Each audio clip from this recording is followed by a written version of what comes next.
Distinguished guests, esteemed colleagues, and dear participants, it is a great pleasure to welcome you to 10 years of translanguaging, reflections, and future directions, a special event at our international conference on the trans phenomenon in language, literature, and culture. Today, we come together to celebrate the 10th anniversary of translanguaging, language, bilingualism, and education, an influential book by Ofelia Garcia and Li Wei that has redefined our understanding of bilingualism and dynamic languaging practices. The Department of English and Humanities at ULAB is honored to host this intellectual milestone, especially with Professor Ofelia Garcia and Professor Li Wei among us.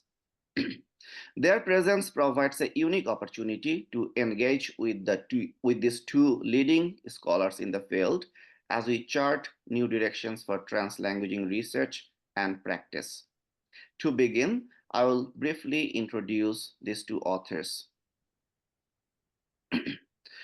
Ofelia Garcia is Professor Emerita at the Graduate Center of the City University of New York. She has been Professor of Bilingual Education at Columbia University's Teachers College, Dean of School of Education at the Brooklyn campus of Long Island University, and Professor of Education at the City University of New York. The American Educational Research Association has awarded her 2 Lifetime Research Achievement Awards, Distinguished Contributions to Social Contexts in Education 2019 and Bilingual Education 2017, as well as the Second Language Acquisition Leadership through Research Award 2019. In 2022, she received the Association of Language Departments Award for Distinguished Service to Profession from the Modern Language Association. Now, Professor Li Wei. Professor Li Wei is Chair and Dean of Applied Linguistics and Director of the UCL Center of Applied Linguistics at the UCL Institute of Education, University College, London, UK. He is a Fellow of the Academy of Social Sciences, UK. He is Principal Editor of the International Journal of Bilingualism, SAGE, Applied Linguistics Review, De Gruyter, co-editor of Global Chinese, De Gruyter, and Chinese Language Discourse, Benjamins, and series editors of Guides to Research Methods in Language and Linguistics for Wiley-Blackwell. His research interests covered a wide range of topics within the field of bilingualism and multilingualism. Amongst his numerous publications, Translanguaging, Language, Bilingualism, and Education with Ofelia Garcia, 2014, on the British Association for Applied Linguistics 2015 Book Prize. Today, we celebrate the 10-year anniversary of this influential book. Over to you, Johnson. Thank you, Rafi. So before we begin, I'd also like to express my heartfelt thanks to the Department of English and Humanities at the University of Liberal Arts, Bangladesh, for organizing and hosting this special event. Your unwavering commitment to advancing critical conversations in education, language, and culture has made this gathering possible, and it is an honor to co-host alongside such a visionary department. Thank you for providing this space for us to reflect on the past decade of translanguaging research and practices and to imagine its future directions together. So today's event, 10 Years of Translanguaging, Reflections and Future Directions, celebrates a groundbreaking milestone, the 10th anniversary of the seminal book, Translanguaging, Language, Bilingualism, and Education by Ofelia Garcia and Li Wei. This work has profoundly influenced how we understand multilingualism and education, reshaping classrooms, research, and policy around the world. Over the past decade, their scholarship has not only advanced translanguaging as a theoretical framework, but also empowered educators and learners to embrace multilingualism as a resource, challenging traditional notions of language separation and monoglossic ideologies. It has opened doors to more equitable and inclusive educational practices that center the lived experiences of bilingual and multilingual communities. On a personal note, I have greatly benefited from their work as an emerging scholar. Their mentorship and collaboration have shaped my journey in profound ways, for which I'm deeply grateful. So here's a photo of Ophelia and Livet together, taken in 2009 at University College London. It was during this time that the seeds of their collaboration were beginning to take shape, paving the way for transformative impact that we celebrate today. So now let me walk you through today's agenda. We will begin with a 40-minute interview with our two distinguished scholars, Ophelia and Li Wei, where we will dive into their reflections on the past decade of translanguaging and their vision for the future. This will be guided by a set of questions designed to spark meaningful dialogue. Following the interview, we will have a 10-minute audience Q&A session, so giving you the opportunity to engage that directly with our speakers. And finally, we will conclude with closing remarks to wrap up this special event. We are excited to have you with us today and look forward to the rich insights and discussions ahead. Over to you, Rafi. Yeah, so we'll start with the first question. The first question for you, could you please share any defining moments or key influences that shaped your interest in conceptualizing translanguaging as a scholarship? We listen from Ophelia first. Okay.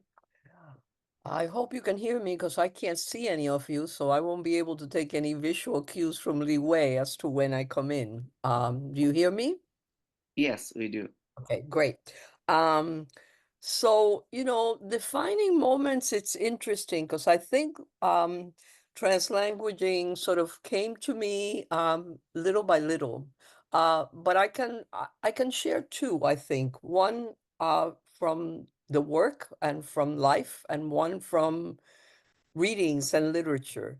I had long sat in classrooms. My work has been mostly in classrooms, mostly in bilingual education classrooms with um, language minoritized children. And the ways in which it was shaping up in, I would say, from the 1990s on, didn't seem to match what I thought the practices of bilinguals was like. In other words, the instruction became very rigid, separating the two languages rigidly, thinking only of these two named languages when there were children in the classrooms who spoke many other languages, indigenous languages and languages from all over the world, and those languages and those experiences were not being recognized. And then the bilingual experience wasn't being recognized, right? Children who grow up in bilingual homes, which are the majority of children right now in the US, um, were completely absent from the educational picture. They were not recognized in any way.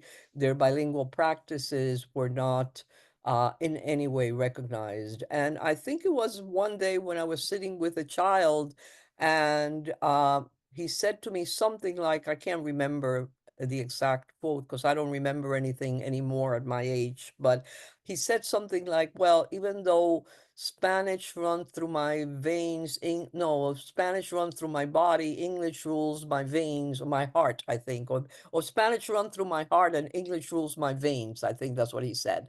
And I thought, oh, we're talking about a whole system here, and yet in schools, we're really dividing it.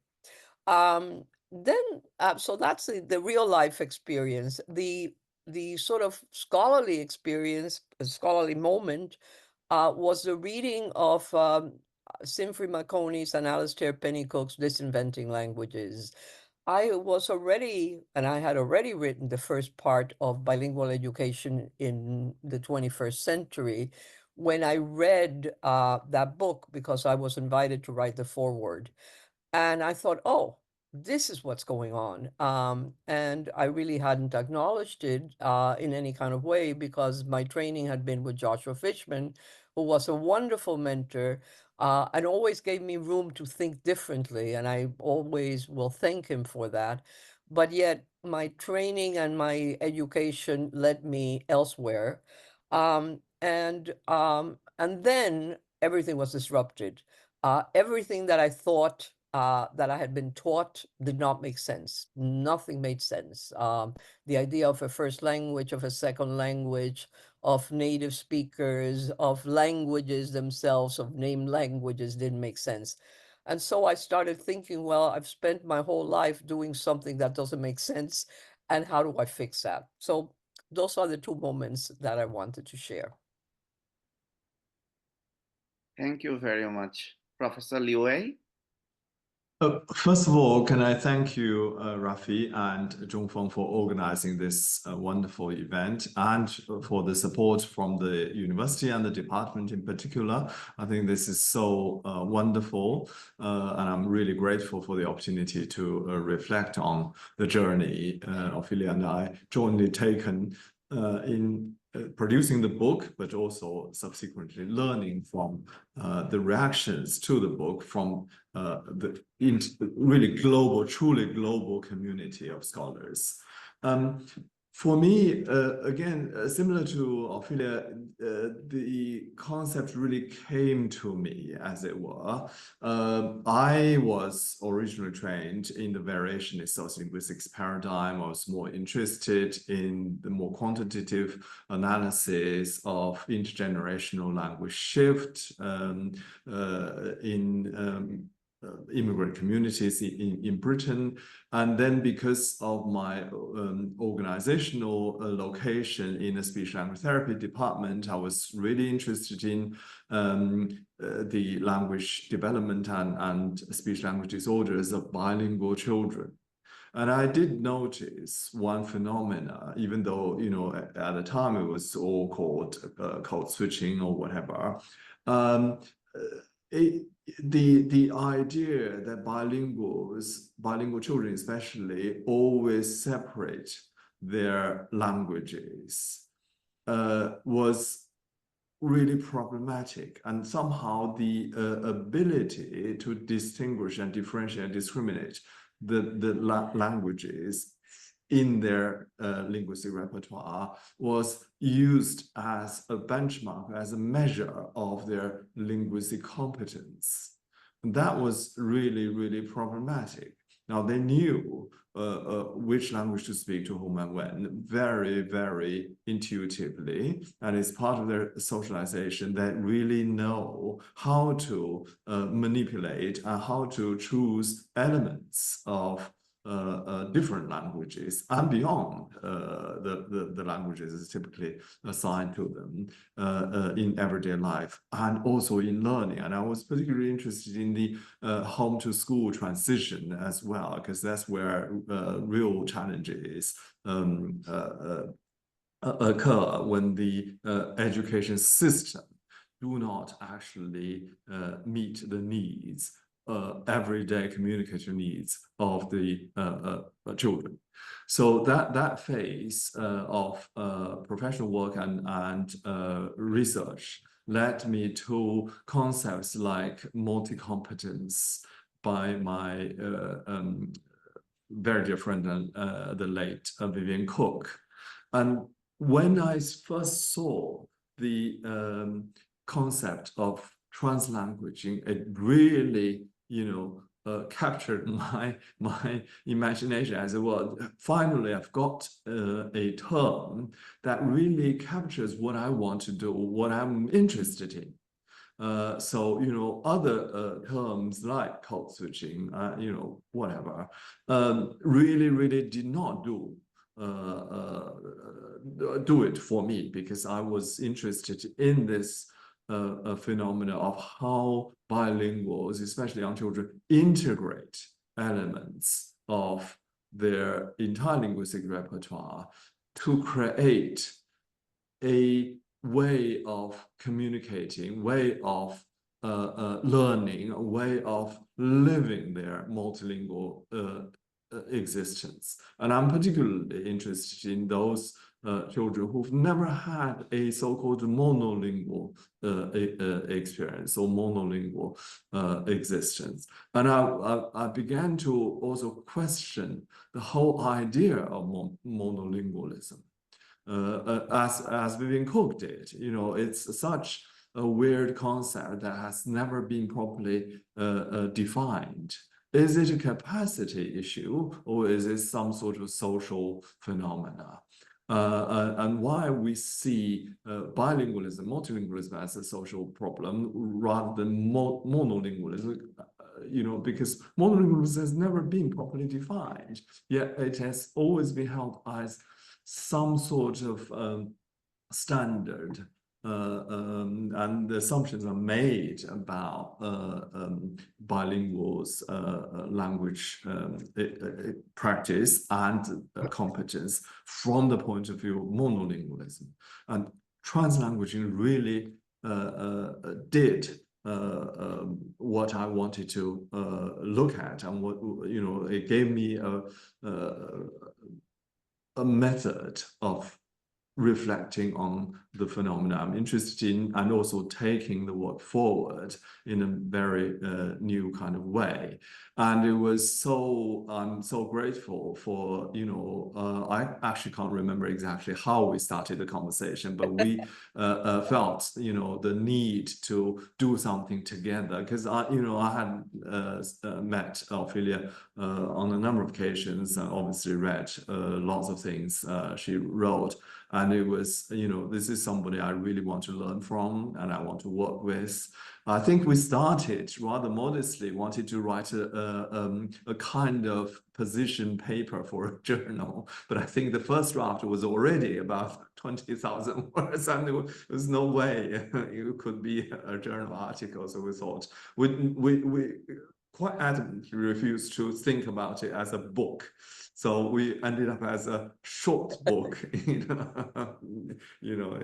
So that's how we started. Yes, and by the way, I've always been interested in the scholarship in distributed cognition, distributed language, of course, and that all contribute to the theoretical aspects of the thinking behind translanguaging, because the scholarship on languaging has been there for decades, for generations, in fact. Yeah, I just wanted to add, Li Wei, because it's always a joy to hear you and to think with you. But yeah, I remember the fact that we were writing a position paper, and then it turned into I said, what are we going to do with it? And you said, oh, well, we'll have a short book. But I think what the lesson for young scholars for me was that we took a risk.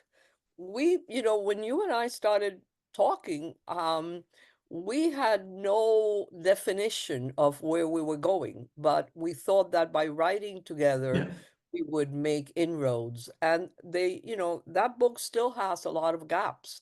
For example, the second part on education, yeah, I read it and I'm horrified at what is there sometimes.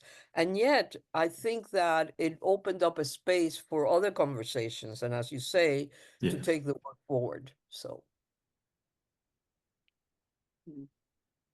That was really inspiring. Zhongfeng, you and I should start writing again. Yeah. Yes. Thank you so much, Professor Ophelia and Li Wei, for sharing those moments, and also sort of like behind the scene the story of this book. So the next question for you is, how has your conceptualization of translanguaging theory grown or shifted over time? Do you want me to go first? Or do you Sure. want Li Wei to go Yes, first? do. Please do, Ophelia. Okay. So I have seen in the last 10 years, what I've seen is tremendous growth in the scholarship on translanguaging. Some of it I'm proud of, and some of it I'm not. Sometimes I say, well, they don't really get it. I think translanguaging is a hard concept, because we have been working and we have been socialized so much into named languages. That's what we do in school all the time. So here we are thinking beyond the conceptions that schools have instilled on us.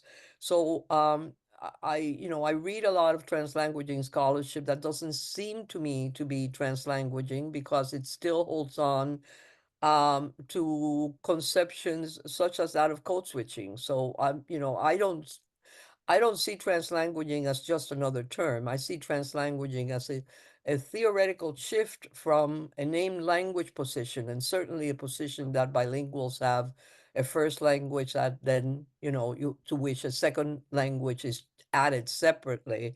And so that I'm not proud of, but I am very, very proud of the ways in which um, other scholars and other theories and other disciplines have taken up translanguaging in ways that it has expanded them, expanded the conception. For example, I think when we started, we thought of translanguaging, at least I thought of translanguaging from a bilingual, multilingual perspective. And because those were the people that I was interested in. And those were the people who were minoritized through language use most often in classrooms. And so that was my interest and the focus of the work. As other scholars have taken it up, I think that one of the shifts has been that it has made us realize that translanguaging is much more than a theory of bilingualism. It's a theory, as Li Wei has said, a practical theory of language itself. It's a theory of language, and so that it includes all of us. I think the other shift is the inclusion aspects. Again, I now see scholarship stemming from work on disability, work on the deaf, work on gender that includes the concept of translanguaging, and thinking of how these categories that again are social categories, just like languages, have been imposed and constructed in us, making us one thing, and how we have a lot more in common. So those are shifts that I think are important and are good. I think the other shift is, and I must say, I was behind Leeway on this one, and is the taking up of all other multimodalities, multimodalities, especially that technology now has enabled. And I say this because, again, since my work was coming from classrooms and education, I was particularly interested in how language, and by language, then I meant textual language, spoken and written language, was being used basically to oppress and not to give freedom to students. But Leeway, even from the beginning, was very keen on making sure that other multimodalities other than the linguistic, were present in translanguaging. And that, I think, that work has been taken up in wonderful ways. So just to add, I mean, we really share this journey, Ophelia and myself. So, I echo all the things that Ophelia just said.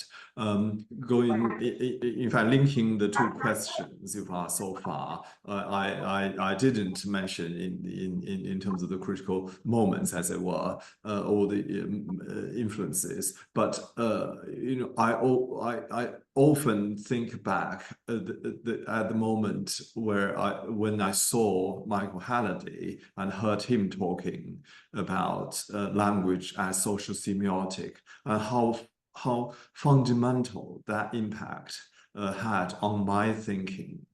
And really interesting to see language from a very different perspective. And he was really, because he was a scholar of Chinese language, and lots of people didn't realize that. But he was actually, this was 1985 in Beijing, and he was saying, if the modern or contemporary linguistic theorists started with a language or studied a language like Chinese, they would never have come up with the then dominating theory of generative transformational grammar, they would be arguing for a social semiotic approach to language and communication. And of course, he was talking about languaging as well. He was very specifically using that concept. And years later, my colleagues in UCL doing sign language and multi-modalities, Gunter Kress and others, asked a similar question. What would a linguistic theory look like if we started with sign language, for example? All these really helped us to try to find a new way of looking at language communication, meaning making. And for me, that all of these leads to translanguaging. It really gave me a vehicle to think about the things. And I often say that's the additional sense of translanguaging, transforming the language we use to talk about and think about language, think about learning, think about education, think about communication, all these things. And, Ofelia just mentioned the digital. And more recently, I've been just so interested in what's happening in social media, the use of generative AI. All of these things help us to, urge us to rethink of concepts of literacy, biliteracy, multiliteracy, social literacy, digital literacy, and fundamentally about learning, about communication, about knowing. I've just been talking, in fact, here at Cork about how we should really think of our role as educators in this day and age. We tend to think, because we're teachers, we're educators, we're ahead of our students.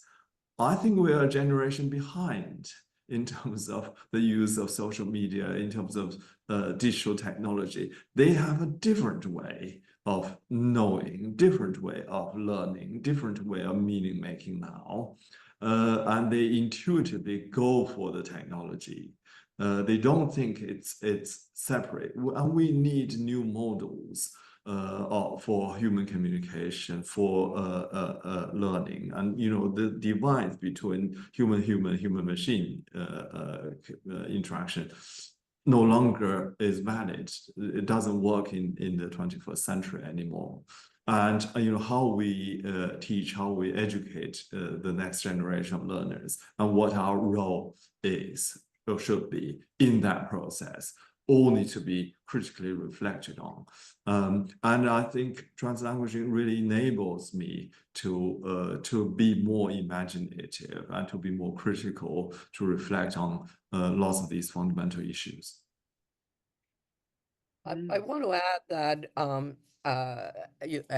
Li Wei is talking about the impact that technology has had on all of us as we think about how we language. But Li Wei also had a concept way back of teachers being co-learners, which I think is very, very important, because even before technology came into the picture, the problem is the teacher's identity and whether they are just teaching and transmitting information, or whether they're learning from the students. And I think what Li Wei has just told us is that of course, this generational divide between technology and those of us who came before technology has even made this concept of teaching being a co-learning activity even more crucial, and one that has to be developed. And thank you, Ofelia. And I wanted to say, that particular point started very modestly with a very practical professional concern, because I got challenged a lot by trainee teachers and by other teacher trainers say, I come into the classroom, I recognize the value of multilingualism. I recognize the fact there are lots of students speaking all sorts of languages, but I cannot possibly know all the languages. How am I going to manage that class? You know, I want to encourage them to use their languages, but I can't manage it because I can't possibly know all the languages. In a way, it's quite a colonial view on teaching and learning, and still the assumption that as the teacher you have to know everything, and you have to know more than your students. Well, we don't. I mean, collectively, almost by definition, our learners know more than an individual teacher. And I think it really is about how we position ourselves, and that power relations in the classroom is really, really important. I know we'll come to the decolonizing education question later, and I think that is really feeding into that particular consideration. Exactly. Yeah, your reflection quite resonant the next question. So the next question is, how are translanguaging theories embraced differently across the global north and global south? I personally relate to this question because I did my PhD at a global north university and I'm teaching at a global south university. So I realize this even more, that translanguaging is already an everyday practice in many global south contexts, where learning powerful languages such as English and native speakerism dominate the social justice agenda. So, if that is the case, how can translanguaging scholarship further gain momentum in these global south language education settings? Liwei, you want to go first this time?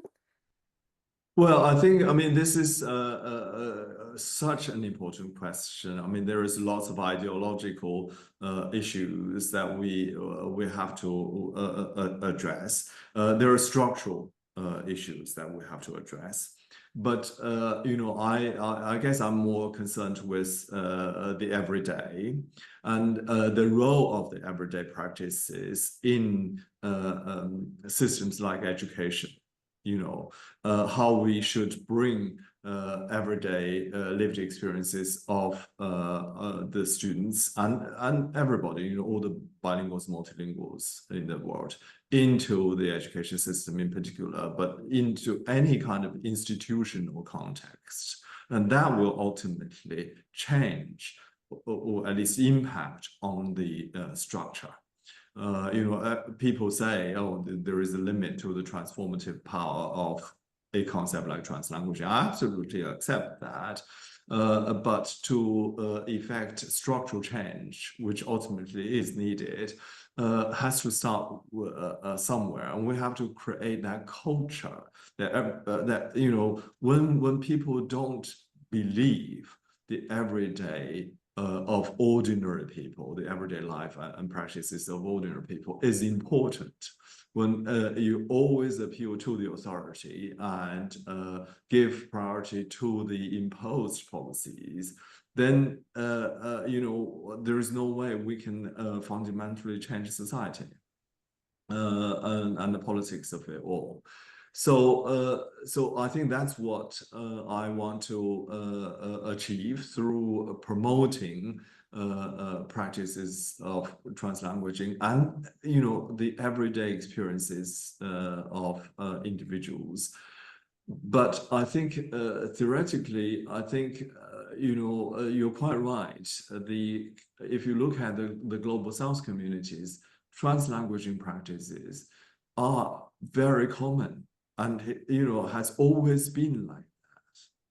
But it is the way we've theorized language, with theorized communication, with theorized learning, with theorized knowledge. I think that, you know, especially from the northern perspective, that has been the cause of problems. Yeah, I use the example of, you know, when the Ebola outbreak took place in Africa, and, you know, WHO really did try its best and invested a lot of money in health policy promotion, and they created all these posters in Swahili, French, English. but they're single languages. And of course, the communities didn't have the right literacy for these languages individually for these posters to be of any use. So, colleagues from the London School of Hygiene and Tropical Medicine and School of Oriental and African Studies teamed up with local artists and created some songs. The messages are the same, all the health policies and personal hygiene, but it's engaging local artists. Now, when the local artists created these songs and became really popular, the linguists from SOAS wanted to transcribe the songs, and then they realized actually there are bits that they never, so they asked the artists, which language is this? And what does this mean? And the songwriter just said, well, you're the linguist, you should tell me. I don't know which language, it doesn't make any sense. This is what we say in the community, and it's the meaning that we're concerned with. It's not the label of the language. We don't care which language, we don't know. Exactly. So that's the kind of example I feel, that shows the difference, the discrepancy between the global North thinking and the global South thinking. Right. So, I would say that the Global South here has an advantage because they've lived translanguaging for a very long time, even though it hasn't been recognized. This complex multilingualism, this translanguaging that the Global South lives every day, is not what we live in the Global North, where nation building was came first.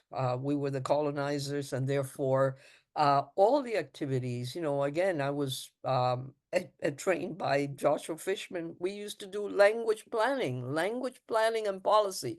What was that field? That field was precisely to control the translanguaging, the complex dynamic multilingualism of the Global South, of all the nations that were becoming independent in Asia and Africa at that time. So, I think we always have to ask the question, why? Why have we theorized language in a certain way, right?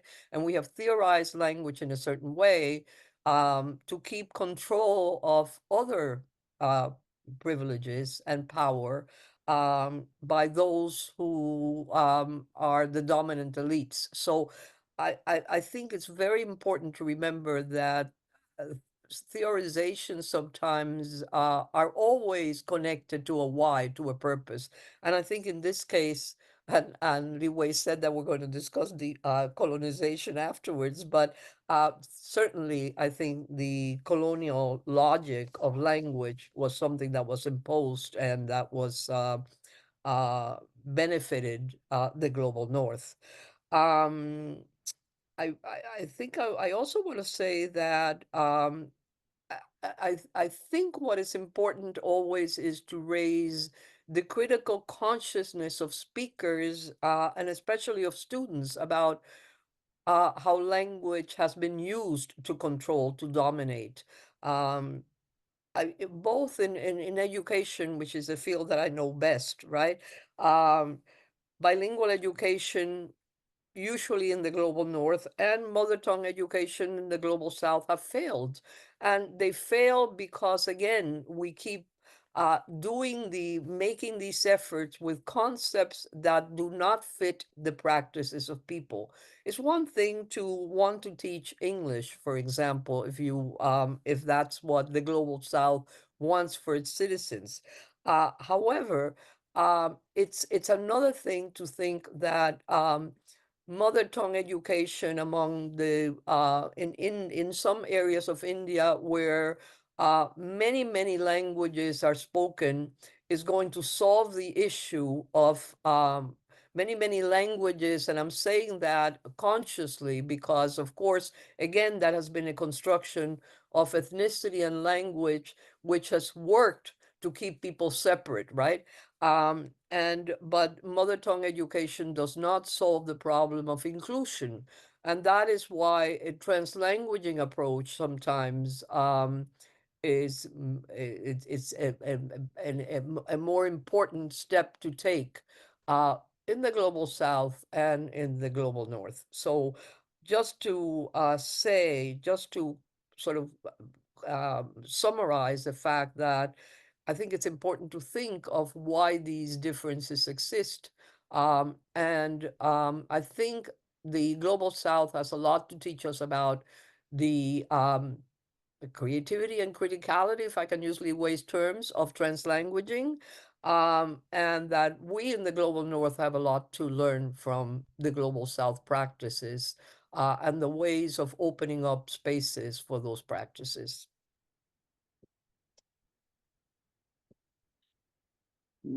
Right. Thank you. So the next question is, I put it in the chat. So what do you think the future holds for translanguaging scholarship, and how might it influence educational practices globally? So I'll start. I think the future is bright. I think we already have a lot of pushback, especially in education. Again, because we have to remember that schools are institutions of the nation state, and the nation state has to defend and protect the interests mostly of the elite and the dominant in society. However, I think that we have done enough damage. Translanguaging scholarship has done enough damage that cracks have been opened. And I say that because, for example, in New York City, which is the context that I know best, the bilingual education practices, the English as a second language programs, etc., are increasingly making room for translanguaging. It's not perfect. It's not all that we wish would be, but there are spaces that have been created, translanguaging spaces, as Wei calls them, where this is taking place. And I think that is an important thing for the future to just have develop this ability to think of the harm that language has caused as a category, um, the relationship of language to race and gender and ability that has been formed in ways that uh, people in those categories, again, categories, are seen as always languaging um, differently and with and stigmatizing their practices. So all of that, I think, is I think we're much more conscious now as educators and as people of the power that name languages hold and the reasons why they have been imposed, especially in education. So I think the education practices globally, hopefully, will accept more translanguaging, yeah, even if it's not where we would want it to be, but certainly in spaces.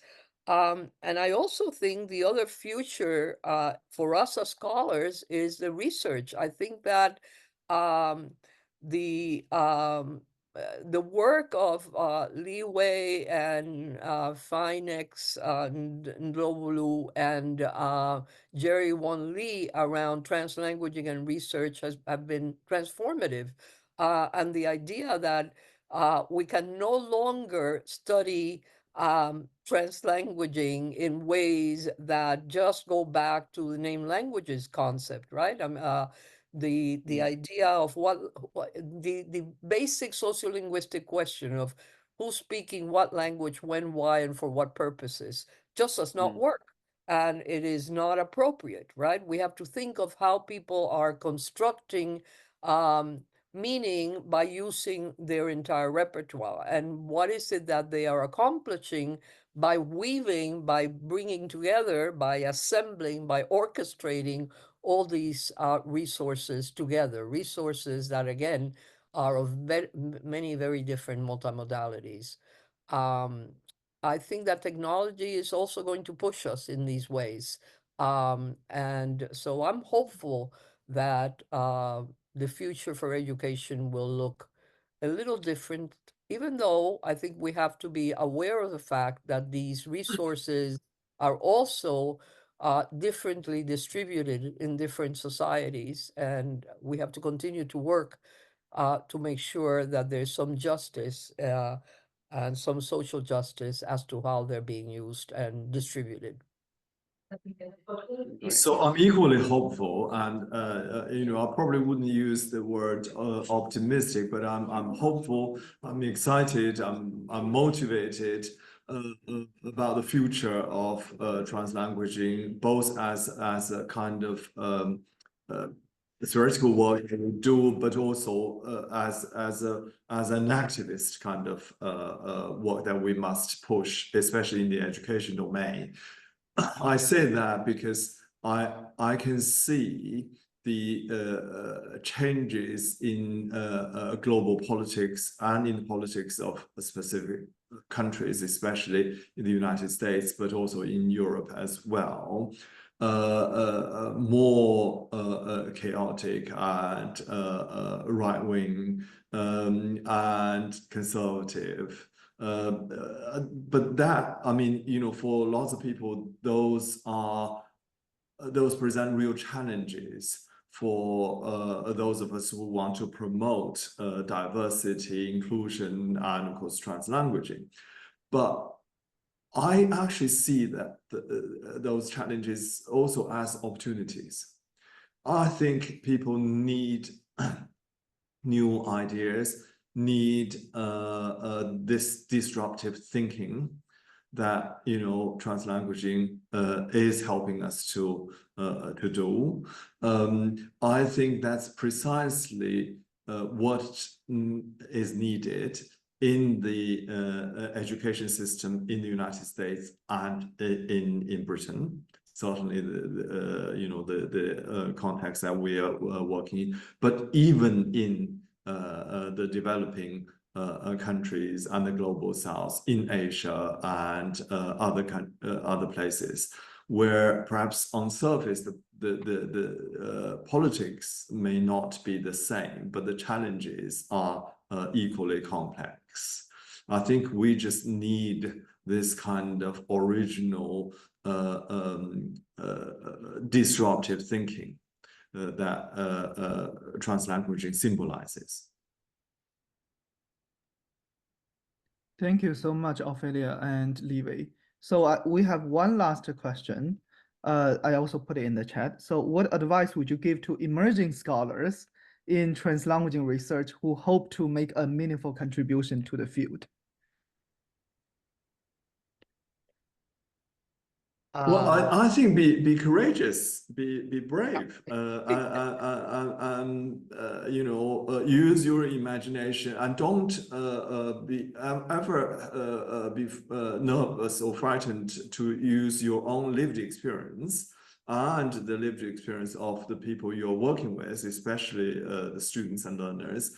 And foreground the lived experience of individuals. I think that's really important, and only through that, we can be more imaginative, and don't accept any kind of imposed orthodoxy, including some of the ideas that people have expressed through translanguaging research. Critique it and think more critically of what has been achieved through translanguaging, but what else can be achieved in the future. Yeah. It's interesting that I would have come up with exactly the same word, Liwei, be courageous. I think that is the most important advice that I would give to emergent scholars, and take risks. And I think it's, or someone that I just read calls it be a warrior. And I think you have to be a warrior that not only destroys or deconstructs, but also one that is imaginative so that you can construct a better future. And I think that once you have the space and once you understand that translanguaging is about giving everyone equal freedom to be and to language in ways that make up who we are, then I think uh, it's easy to construct because if you give people freedom, they construct for themselves. So it's just, again, opening up the spaces, cracking these walls, these rigid walls um, that have bounded names and other categories that have put people in places where they don't have to be. And then once you crack that, then I think it's important to construct. But yes, be brave and, like Li Wei says, use your own experience to think, not just that of others. Thank you both for this inspiring and engaging discussion. So now we will open the floor for audience questions. So this is to audience. If you'd like to ask a question, you can either use the chat function to type your questions and we will read it aloud for you. Or if you'd like to ask your question directly, please use the raise hand feature and we will call on you to unmute. I noticed that we already have a question previously in the chat. I think someone, Aisha, was asking, as technology becomes more pervasive in education, how do you see translanguaging intersecting with AI-based learning tools or online education? So if I can just attempt a small answer and then we can expand it, I'm sure Ophelia will have a lot to add. What AI and other technologies have enabled is actually it's a fundamental change. I think we're no longer a passive recipient of information. We can not only find the information at our fingertips, quite literally, but also create knowledge. And lots of people are doing that. Politicians are doing that. The big tech companies are doing that in terms of creating fake news and various other things to influence popular opinion. We need to take control over the technology and really, be active constructors of knowledge through technology. Now that means a very different way of knowing, a very different way of teaching and learning. And those are the things we as academics need to reflect on and come up with different approaches to teacher education, to the way we manage teaching and learning. There are lots of practical things we have to think about, but first of all, we really need to view knowledge construction from a very different perspective. I think that AI enables us to think differently, to construct knowledge. I think also we have to be weary of it sometimes. I worry about what is being left out because translanguaging practices are often not part of large language models that AI uses. And I wonder in the future how it is that our languaging is going to be represented if we only uh, construct knowledge with AI that is based on large language models that are based on English, for example, or it makes us more aware. But I think, again, one of the key elements in all of this is just making sure that we have the critical consciousness to always question the why and to always question how we can use it in ways that distributes justice to all and not just to some. So it's a double-edged sword sometimes, and I worry about the future.